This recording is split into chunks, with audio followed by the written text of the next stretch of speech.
আসসালামু আলাইকুম। দেখতে পাচ্ছেন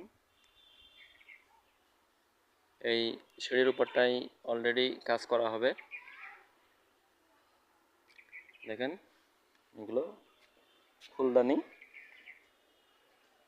নতুন করা হয়েছে, এগুলো জং ধরে গেছে, এগুলো ঘষে রং করা হবে।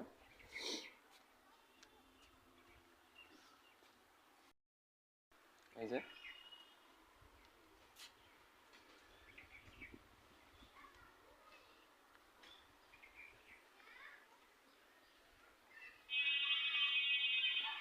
এই দোলনাটা রং করা হবে,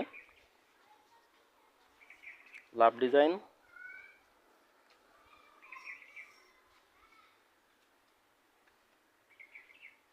এই যে এগুলো রং করা হবে, এই যে এগুলো ঘষে রং করা হবে, রং করা হবে।